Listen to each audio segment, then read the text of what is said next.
shake the Middle Kingdom to its core.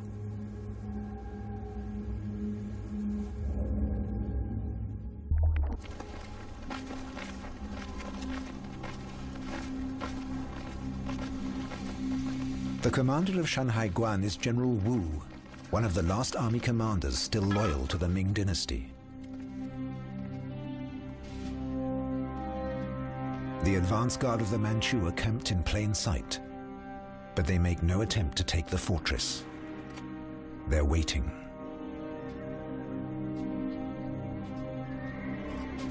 By May 1644, the situation in the empire is hopeless. Li Xicheng, the rebel leader, has taken control of the Forbidden City. The emperor is dead. But General Wu has refused to go over to the rebels. It may still be possible to throw them out of Beijing and save the dynasty.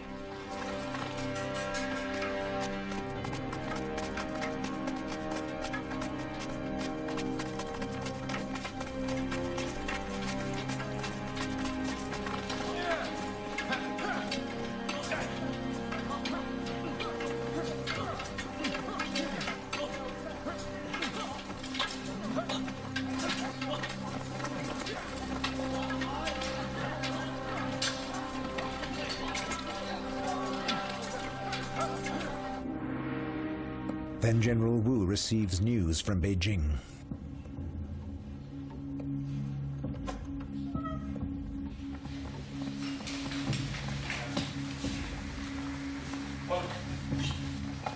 It's about the rebel leader Li Xicheng.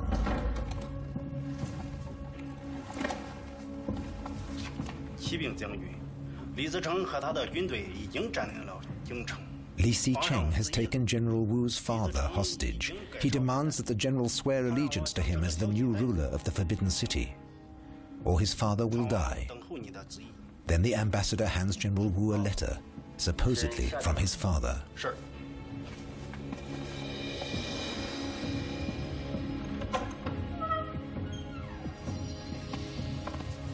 The old man begs the general to obey the new ruler at once and so save his life. His obligations to his own father must override his loyalty to the Ming dynasty.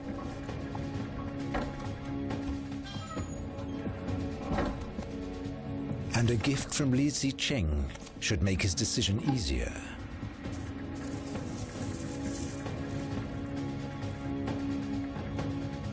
How would the general decide?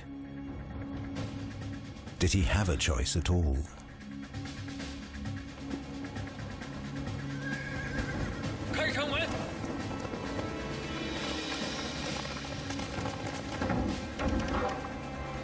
On May the 27th, 1644, at dawn, General Wu opens the gates of his fortress to the invading Manchu armies.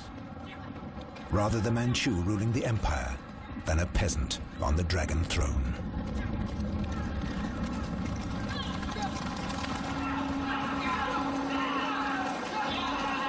The Manchu expel the rebels from the Forbidden City, and they take power for themselves.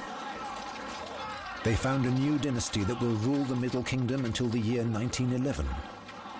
They call themselves the Qing, the pure ones.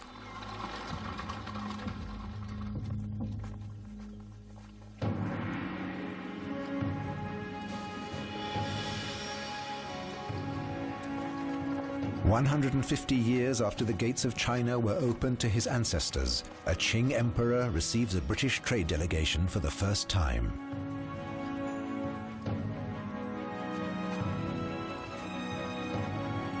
Lord Macartney had refused to kowtow, the traditional gesture of humility before the emperor. In Chinese etiquette, this is an insult.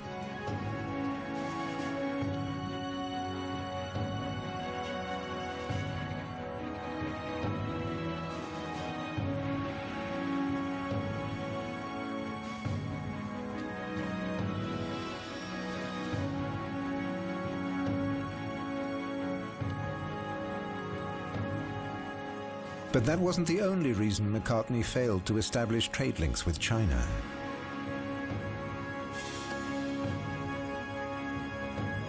"We do not have the slightest need of your country's manufactures," is the judgment of the Son of Heaven.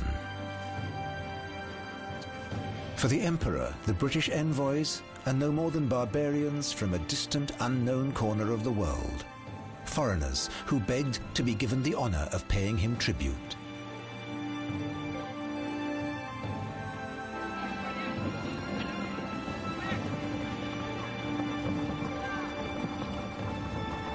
The British envoy's mission is a complete disaster.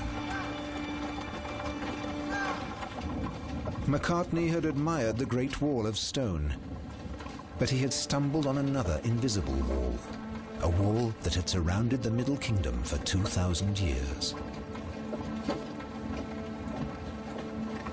Nearly 50 years later, Thomas Staunton, who had accompanied the mission as a boy, would make an impassioned speech in Parliament calling for war against China to enforce England's right to trade.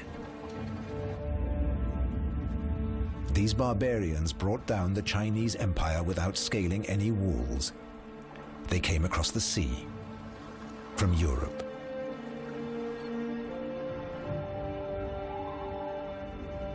China's walls, visible and invisible, crumbled over time.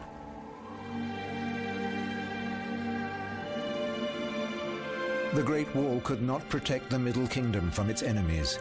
Some overcame it with force, others found the gates were opened for them. Yet it remains a symbol of national power.